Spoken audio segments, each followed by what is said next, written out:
All right, so thank you for tuning in to Chomping at the Bit. I'm Kyle Letters, of course. And you already know it's midweek. So this episode, I'm going to take a look back at week 7 in the NFL. And since I do my picks for the games, we'll end the episode by looking at the Thursday night game, give you a quick preview of the matchup, and then give you my pick for that game, which will be, of course, my first pick for week 8. But before we get into all of that, got to take a look back at week 7, see how well I did, and see if I can improve upon my record so far, where with the picks I am 47, 46, and 1. Now, looking at this past week's slate of games, I did not get a chance to pick the Thursday night game last week. So I'm not going to count it for, towards my record. But the rest of them, I did do a pick for. So we'll just go with that. So instead of 13 games this week, I have 12. Let's see. So, each week when I do this, I have to say, I'm shooting to get to 60% by the end of the year. So right now I'm a game above 500. So still a little bit of improvement needed there. But I think we'll get there by the end of the year. Especially with this year, we get an extra week. So it's another opportunity to get there. I make my picks against the spread. So once again, if you don't know what that is, that's not just picking the winner of the game. You're picking who can cover the score line, which is set by sports books and all that. So they'll put a minus a certain number by the favorite plus that number by the underdog. In order for the underdog to cover, they either have to win the game outright, or if they do lose, they can't lose by more than that number. And then for the favorite, if you pick them, then the only way they can cover is they have to win by at least that amount. So, for instance, Team X -6, Team Y +6. So Team Y, if they lose, has to lose by less than 6 or win to cover. Team Y is the favorite, has to win by at least 6 to cover. There you go. And if it hits exactly on 6, then it's a draw. You don't win or lose that pick. So that's a quick explanation of the spread. Also, with these games, I'll give my pick, tell you whether it's right or wrong, and then give you a quick little, fact about the game, which led to, which played a key part into why the game went a certain way. So there we go. I think I explained everything. Let's go ahead and get into the pick segment. And, one last thing. If I get the pick right, you'll hear this. And if it's a wrong pick by me, you'll hear this. So, not all that's out of the way. Let's go ahead, jump into these games, and we'll see how well I did out of the 12. But I will start with the Thursday game, which I didn't pick. But it was the Browns-Broncos. Browns won 17-14. It was a game that Denver was coming into thinking they had every right to win because Cleveland was down Baker Mayfield, their starting quarterback. They were down Nick Chubb, their starting running back, and Kareem Hunt, the backup running back. So the backup quarterback, third string running back, helped lead Cleveland to a win at home to improve to 4-3. And Denver, missed an opportunity to get above 500, but they fall back to 3-4.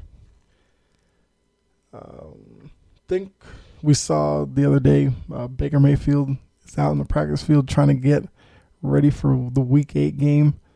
So we'll have to see because he's dealing with the torn labrum in his left shoulder, which is, his non-throwing shoulder. So it's all about pain tolerance and the ability to protect himself is what the team doctors are saying.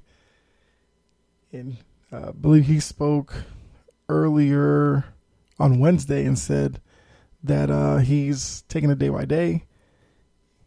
I mean, he sounds like a guy who's planning on playing Week 8, but we'll have to see, when it's game time, whether he's out there or not.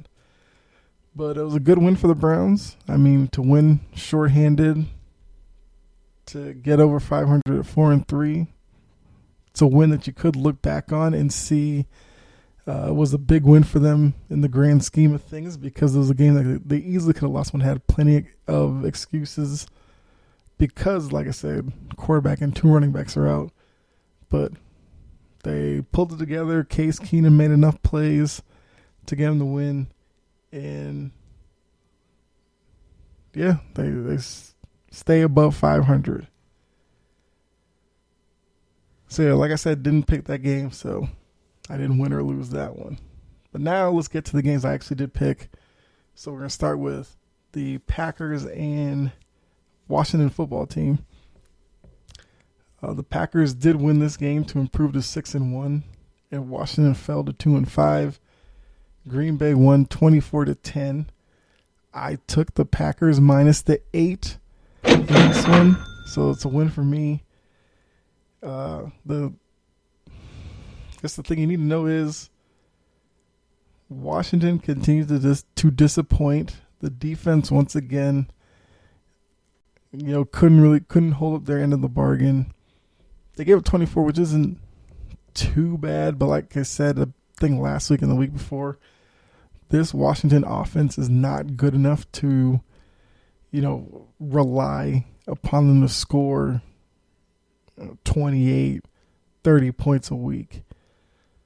So unless the defense can hold teams to 16, 17 points, I think Washington's going to have a tough time winning many games this year.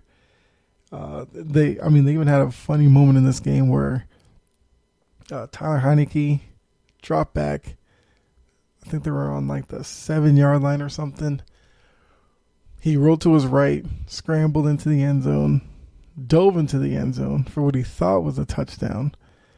And when he scored, he went and did the Lambeau leap and everything. The officials went and looked at the replay and noticed that his knee hit before the ball crossed the line. They deemed it that he gave himself up, so they took the touchdown off the board, gave him the ball inside the 1.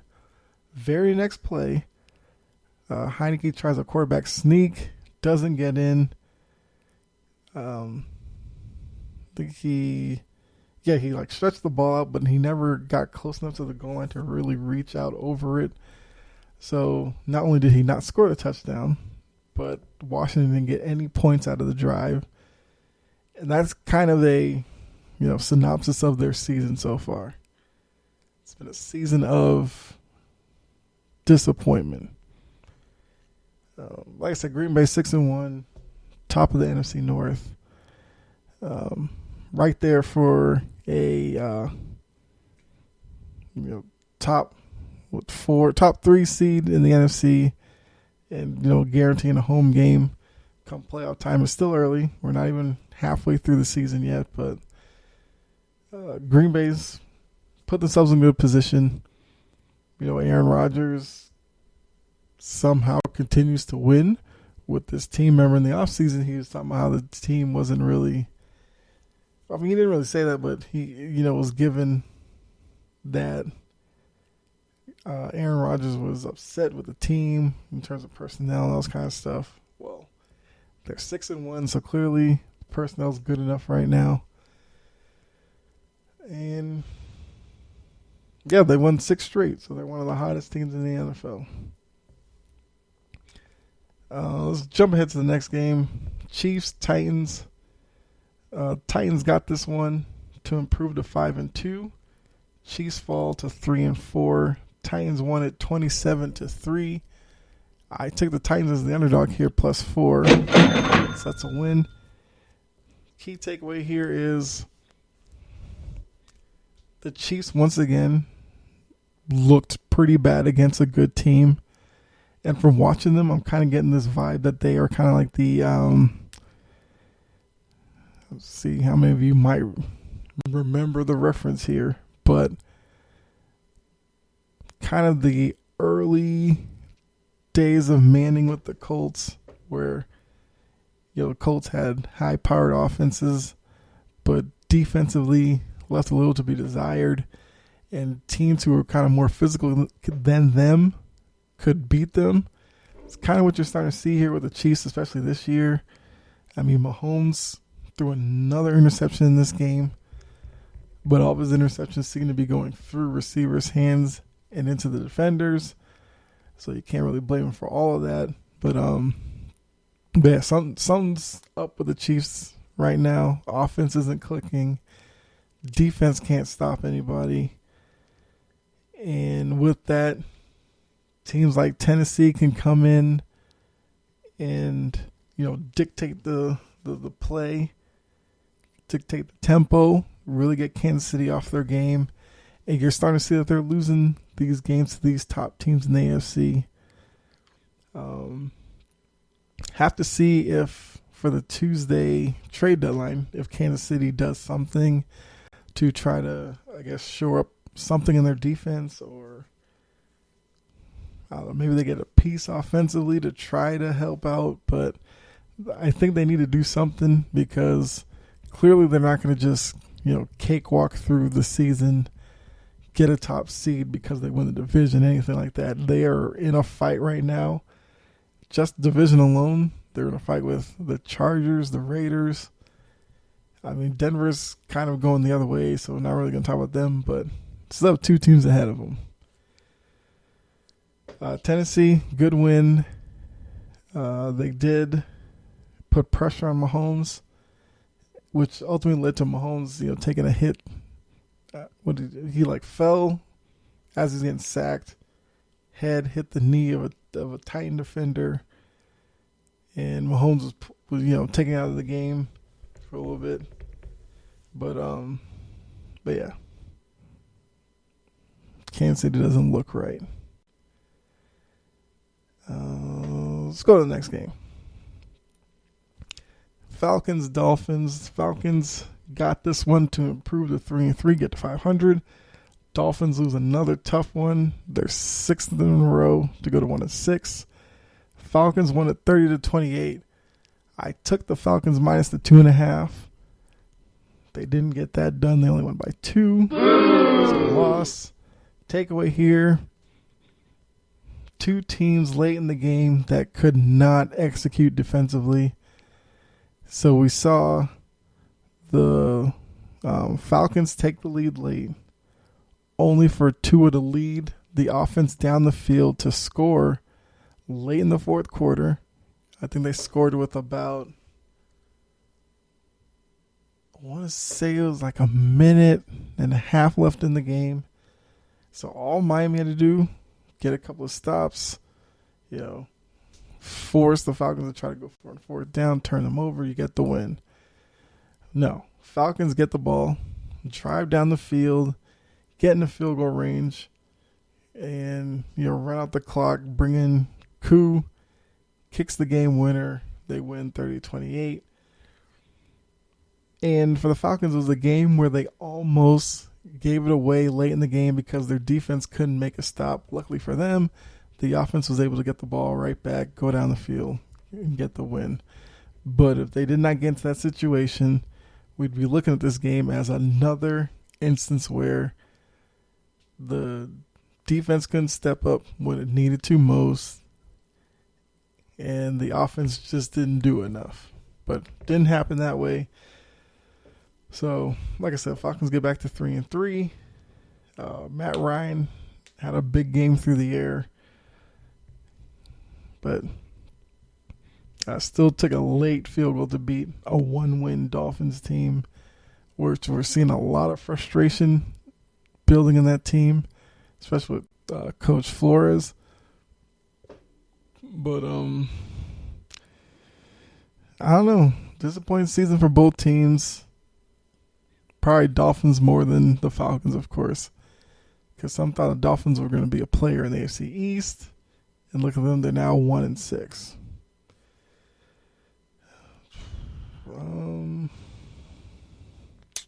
Yeah, nothing else from that game. So we'll move on to the next one.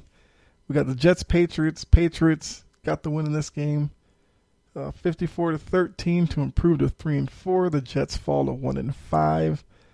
I took the Patriots minus the 7 to win. The key here. Now I think I'd have to look back at this, but I believe draft night when the Jets took Zach Wilson, I think I sent out a tweet or some message somewhere where I said, want to see if the Jets, break Wilson like they have with so many other quarterbacks. And I think I had a Jets fan come back at me and be like, who have they broken, blah, blah, blah. If you look at it now, Zach Wilson got hurt in this game. He's out 2 to 4 weeks. You could basically say this rookie season has been an ultimate disaster for him. He had Sam Darnold before that. They shipped him off to Carolina. He had a good start to the year, but, struggled late. But Darnold looked better Carolina than he ever did with the Jets. Sanchez had the butt fumble with the Jets. So, long line of quarterbacks really struggling there. And more the same in this game. And then for the Patriots, Mac Jones, it's another week, another step in his growth, because you could see it in this game. He has a better command of the offense. He can check out plays at the line easily. When he gets the snap, he's able to diagnose defenses quickly, make a read, throw it, get the ball in his hand quickly. And we even saw him push the ball downfield a couple of times in this game. He had a great throw to Kendrick Bourne down the sideline outside the numbers, where it looked like Bourne might have scored on it, but they ultimately put on the 1. And then I want to say it was Damian. Actually, I think J.J. Taylor got a touchdown on that, and on that drive. But yeah, Patriots dominated the Jets. We already know that Bill Belichick doesn't like the Jets, so he likes to kind of put it on the Jets whenever he goes up against them. Some weird scheduling reasons, this is the last matchup for the Jets this year. They got their 2 games out of the way early, and unfortunately won't see the Jets again. But great game for Mac, great game for the offense, and the defense did what they had to do and shut down a mediocre offense in the Jets. They get a tough test this upcoming week against the Chargers. We'll get to see Mac Jones versus Justin Herbert, but we'll look to that matchup in another episode. But let's move on to the next one. Speaking of former Jet quarterback Sam Darnold, look at the Panthers and the Giants. The Giants took this one 25-3. So the Giants improved to 2-5. Panthers fall to 3-4. Panthers have now lost 4 in a row after starting 3-0. I took the Giants here as the underdog +3, so that's a win.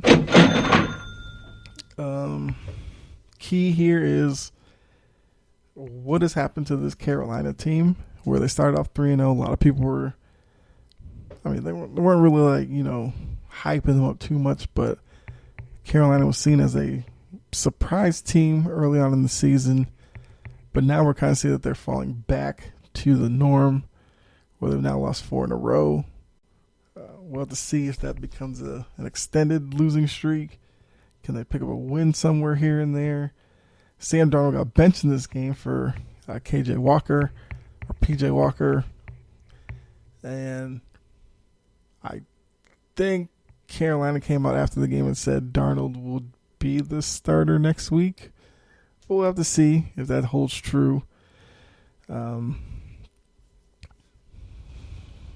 Giants got, we'll say a good win for them. They got their second on the year, and they won this without some key members of the offense. So maybe they can build some momentum from this. We'll have to see. But 25-3, Giants over the Panthers, and the Panthers after the great start, have been a big disappointment in the 4 weeks to follow. So let's see if they can figure out Sam Darnold, because they may have to make a decision on him after the year, especially if they get a top pick in the draft. A couple of quarterbacks are up there for them. What do they do? So we'll have to just keep waiting to see if the Panthers get another win. Because, winning your first 3 and then losing your next 4, that's tough. Let's see. Let's go to the next game here. Bengals, Ravens. Bengals get this one. Shocker to some people. But Bengals win 41-17. Both teams are now 5-2. I took the Ravens minus a 6.5, so it's not even close. It's close. Takeaway here is Burrow, Chase, and the Bengals made a statement, went into Baltimore, and, basically did what they wanted. Chase had a big day. Burrow had a big day. And, the other Bengal weapons. Defensively, the Bengals were able to corral Lamar Jackson, hit him a few times, really get him off his game. And if you don't know this yet about the Ravens are not a team built to come from behind from too big of a lead, because they like to play kind of ball control and use Lamar in some running plays, all that kind of stuff. So, with the Ravens losing this matchup in the fashion that they did, where we saw some broken tackles defensively, we saw guys running a little bit more open than kind of were expecting with this Ravens secondary. But say all that to say that Bengals are now 5-2. I believe because of tiebreakers and all that, they now lead the AFC North and are top seed in the playoff picture if the playoffs were to start today, which of course they don't. But good start for the Bengals. Better than I thought they would be. And maybe better than maybe most of you were thinking. Because I think I'm starting to get a little more hype on the Bengals train. Now, because of the Bengals, can't get too overly excited. Because who's to say the second half of the year, when we get there, they don't, flip the script and go 3-5. How many games are they left? 7, so 10 games left. So 3-7, 4-6, something like that. And then this fast start will be for nothing. But I've said this for the past couple of weeks. I like the Bengals offense. I like the Burrow-Chase connection. Become a pretty formidable duo in the NFL. I'm kind of buying into the Bengals. I think they're going to be here to stay throughout the rest of the season. Ultimately, we'll see at the end of the year if Burrow chasing them can keep this play up, get the Bengals some more wins, maybe get the Bengals back into the playoffs. We'll have to see. Ravens, it probably doesn't do too much to hurt where you might think they're going to end up, because they're still talented. I don't know if the Bengals have really given too much of a blueprint to beat the Ravens going forward.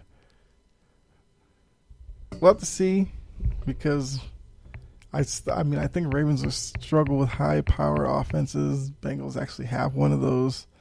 So it's a perfect storm. Bengals get a big win against them. And now sit atop the AFC North. All right, let's move on. Eagles, Raiders. Raiders ended up getting the win in this one, 33-22, to improve to 5-2. The Eagles fall to 2-5. I took the Raiders minus the 3, so that's a win. Takeaway from this, I guess the story here is still the Raiders. Since they've, the organization dismissed John Gruden, the team in the 2 games since then. Because, yeah, they had the one last week, which was like right after the whole situation, came to light. But now this week, it's pretty good showing. Like I said, winning 33-22. Win is a win against a struggling Eagles team. But it seems like the Raiders might be better off without Gruden now. It's only been a couple of games, so I don't want to jump to too many conclusions. But I don't know, they just look a little more enthusiastic with Gruden gone. Like I said, at 5-2, they are right there with the Chargers at the front of the AFC West. Maybe they can keep it up. Maybe they're for real. I'm not completely sold on the Raiders yet, but I like what I've seen past few weeks from them. Let's go to the next game. Got the Lions and the Rams. This is the Stafford Goff Bowl. Both quarterbacks, Goff going from the Rams to the Lions, and Stafford going from the Lions to the Rams. Was done in the offseason. And as I guess fate would have it, the very next season the two teams meet. This is a game that the Rams got 28-19. I took the Rams -16. The Lions kept this game closer than it probably should have been. But I got to give Dan Campbell and that coaching staff credit. They played this game like it was Super Bowl and you just had to leave it all out there. They went for it on 4th down a few times. Had an onside kick earlier than normal in the game.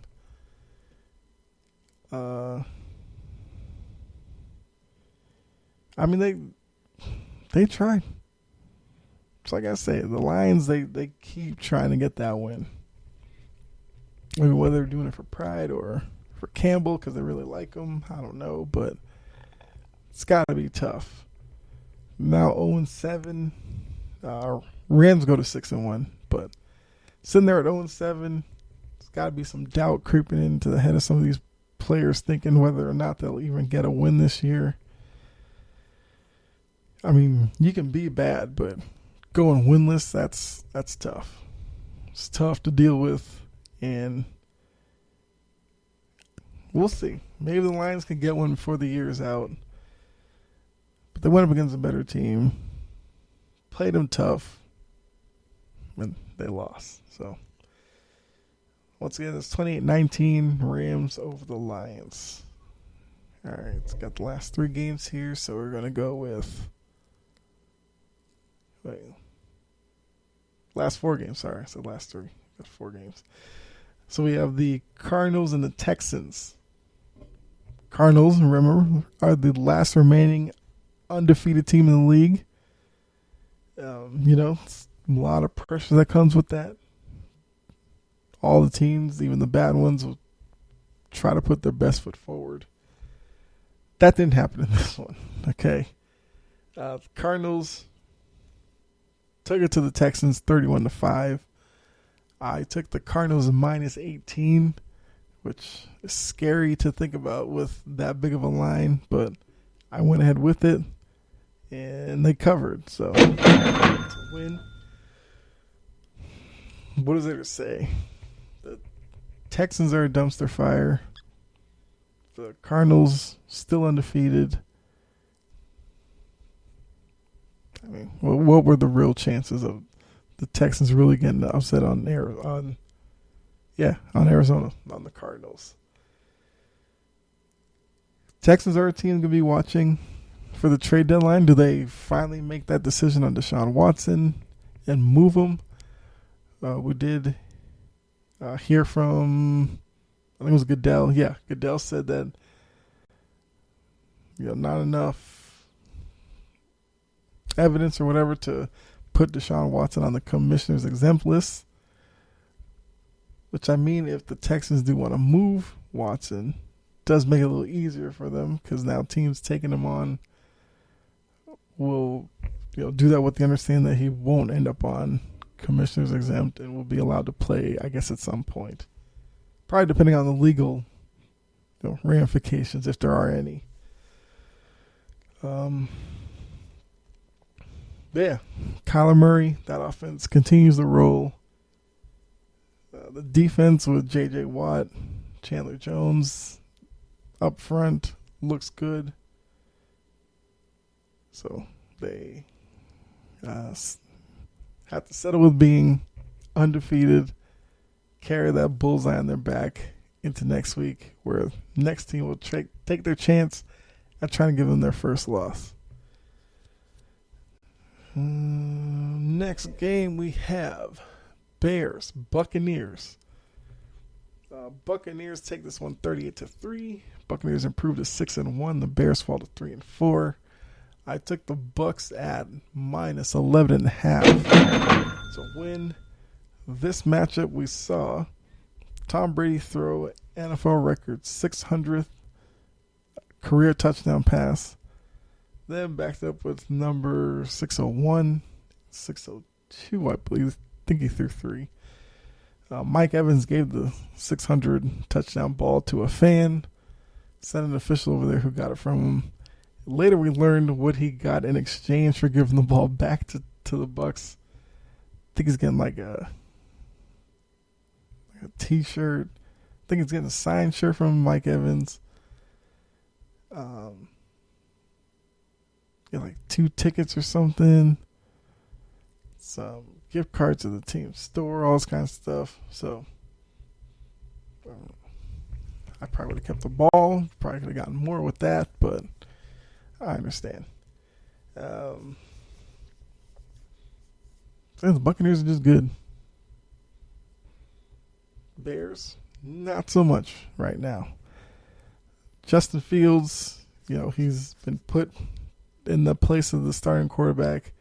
So I said this should have, but his past few weeks has looked rough for him. This past game, he looked completely lost out there.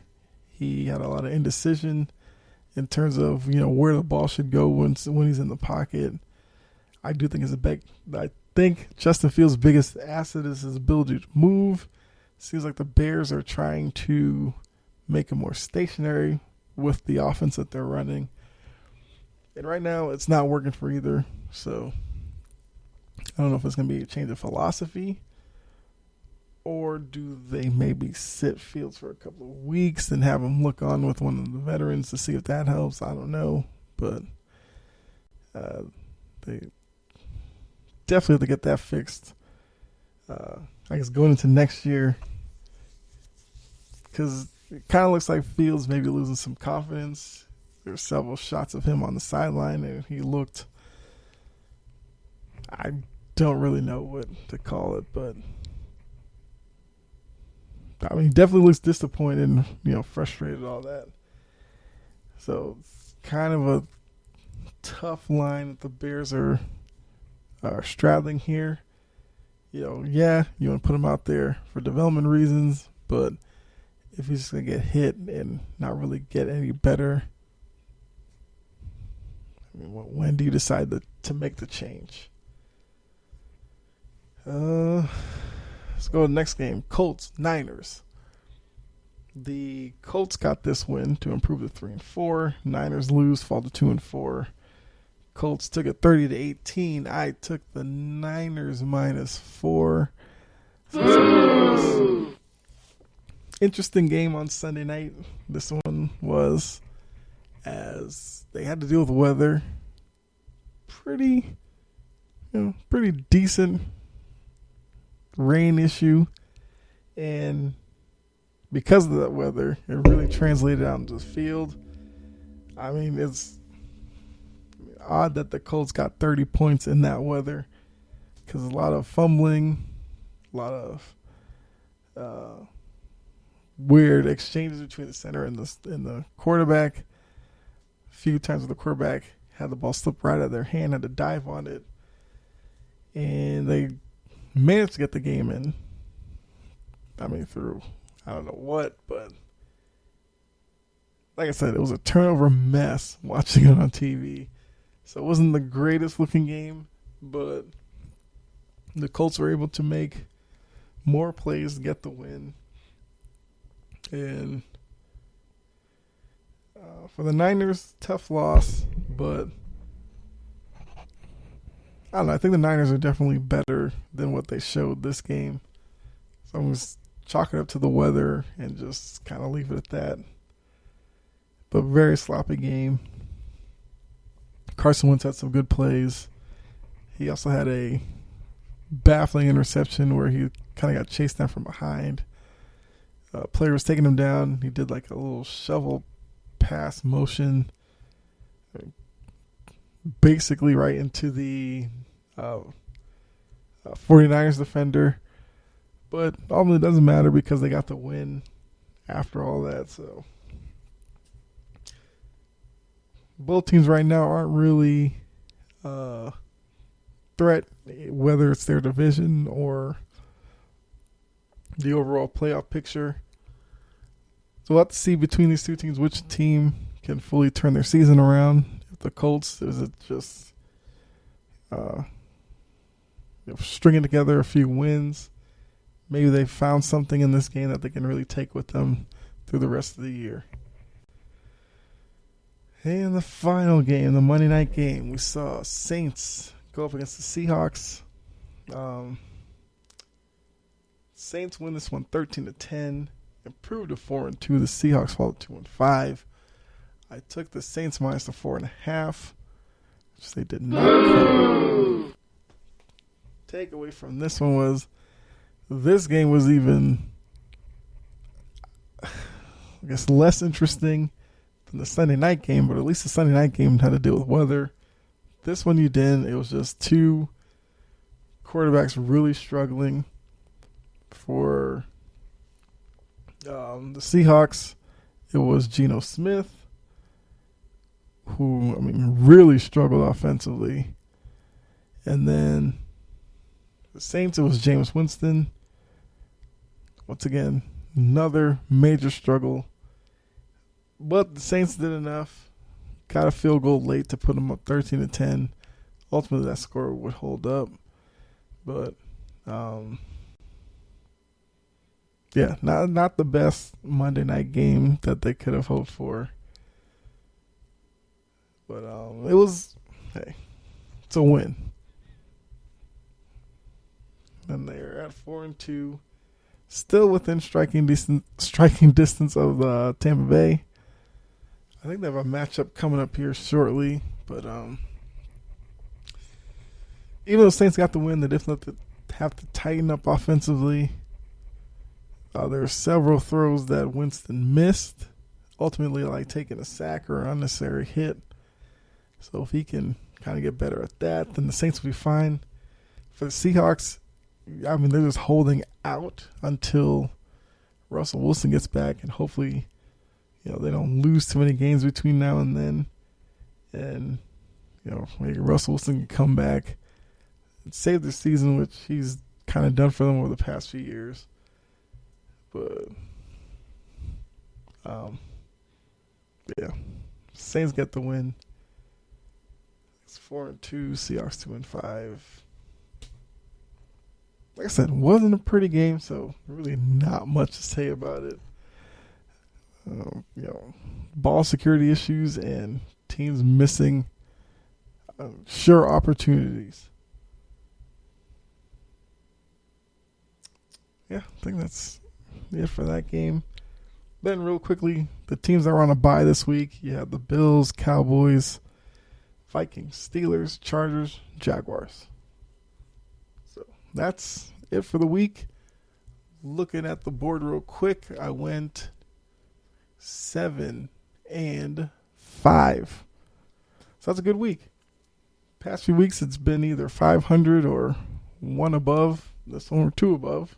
So it's 7-5, putting on the board, going to 54, 51-1. I believe that's like 51%, maybe 52. So still some more work to be done, but yeah, before we get out of here, let's go ahead and look at the Week 8 matchup real quick. So we got Packers, Cardinals. It's a pretty good matchup on paper. The Cardinals are the favorite at -6.5. Cardinals are at home, so Packers on the road. I think I'm going to go with the Cardinals in this matchup. And we know that with the Packers, Davante Adams did not travel with the team. He was out earlier in the week because he's on the COVID list. It looks like he didn't get his 2 negatives in time, so he's not traveling with the team. He's officially out. That's a big blow for Green Bay because that's Aaron Rodgers' top target, one of the best wide receivers in the game. It would have been a great matchup to see. With Hopkins on the Cardinals, Davante Adams on the Packers, 2 great wide receivers going at it with 2 good quarterbacks, Kyler Murray, Aaron Rodgers. But no Davante Adams, so we'll have to see what that does to the offensive game plan for Green Bay. I'm sure it doesn't change much. They're still going to put the ball in Aaron Rodgers' hand a lot. I expect him to do something. But ultimately, I think the Cardinals, because of their improved defense and offense that has big playability, I think they will get enough points on the board to ultimately beat the Packers. And I'm going to take the Cardinals at -6.5 here.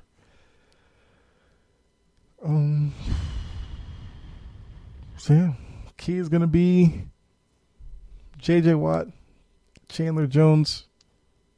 This one, Green Bay has the ball. So J.J. Watt, Chandler Jones, putting pressure on Aaron Rodgers, getting him off his spot, hit him a few times. It's key there. Then role reversal when the Cardinals have the ball and the Packers are on defense. What's going to be the key for them? I mean, try to bottle up all the weapons. Easier said than done, of course. But you have Hopkins there and A.J. Green, Christian Kirk. You have Zach Ertz, who just came on a couple of weeks ago. So Packers even going to have their hands full. Best bet is if the Packers kind of take down the tempo, play a running game using Dillon and Jones, pick up some yards through the running game, limit the Cardinals' possessions offensively. And that's probably going to spell the best recipe for a Packers win. Like I said, I'm going Cardinals -6.5 for Thursday Night Football. So, but all right, that's Week 7 in the books. Week 8 gets started Thursday night. Got you started there with the Packers-Cardinals pick. Rest of the games we'll pick on a later episode this week. Only 2 teams on a bye this week, so pretty full slate of games. But yeah, looking ahead, we're going to talk some World Series on the next episode as first 2 games in Houston are in the books. We'll talk about what I noticed from the first 2 games, the kind of trends I'm seeing, what has me optimistic for the rest of the series, what's kind of looking like it could be a problem. I guess I'll give you who I think will take the series and how many games. And I guess the keys for each team, all that. So, talk about that next episode. But definitely if you like this episode, hit the subscribe button, follow, like, whatever the option is on whatever platform you're listening to. Definitely do that. Help me out a lot. If you can leave a comment, you can do that as well. Leave any comments you want. If you disagree with something I said or agree, or ways that you think the podcast could be better, feel free. I'm open to all of that. But thank you for tuning in. And like I said, next episode we're gonna talk World Series. Then after that, we'll see where it goes. Have the rest of the Week 8 picks. That's later this week. What else I'll talk about? I'll have to figure it out. Oh, before I go, may this becomes another episode, but one to say that shout out to Carly Lloyd, who just retired from the U.S. Women's National Team, played in her last game on Tuesday, and it was a great atmosphere. They got the win over South Korea. They gave Carly Lloyd her moment in the second half, substituting for her, giving her a chance to walk off the field, wave the crowd and all that.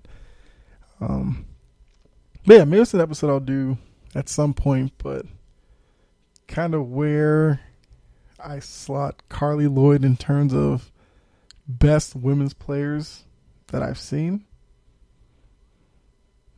Yeah, I think I'll do something like that. So, but yeah, I just want to say congratulations to her on a great career with the national team. Of course, she's still going to play for club and all that, but